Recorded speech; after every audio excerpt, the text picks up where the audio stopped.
Meva sabzavot mahsulotlarini realizatsiyaga chiqaradigan ayrim tadbirkorlarga soliq imtiyozlari beriladi. Qishloq xo'jaligi mahsulotlarining eksport salohiyatini oshirish hamda qayta ishlash zanjirini rivojlantirish bo'yicha qo'shimcha chora-tadbirlar to'g'risidagi prezident qarori qabul qilindi.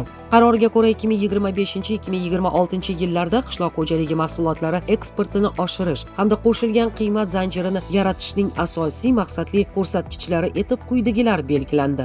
2025-yilda meva, sabzavot va oziq-ovqat mahsulotlari eksporti hajmini jami 3,5 milliard AQSh dollariga yetkazish. 2025-yil yakunigacha 8 ta davlatga yangi 30 turdagi mahsulotlar eksporti uchun fitosanitariya ruxsatnomalarini olish. Istiqbolli bozorlarga 2025-yilda 442 million AQSh dollari, 2026-yilda 575 million AQSh dollari miqdoridagi meva sabzavot mahsulotlari eksportini ta'minlash. 2025-yilda hududlarda jami 2,1 million tonna meva sabzavot mahsulotlari uchun qadoqlar ishlab chiqarish bo'yicha 40,5 million AQSh dollari miqdoridagi investitsiya loyihalarini amalga oshirish. 2028-yil 1-yanvargacha meva sabzavot mahsulotlarini zamonaviy qadoqlarda realizatsiyaga chiqaradigan hamda quyidagi barcha shartlarga bir vaqtning o'zida javob beradigan tadbirkorlar uchun foyda solig'i va o'zlarining xodimlari uchun jismoniy shaxslardan olinadigan ijtimoiy soliq stavkalari 1% etib belgilanadi.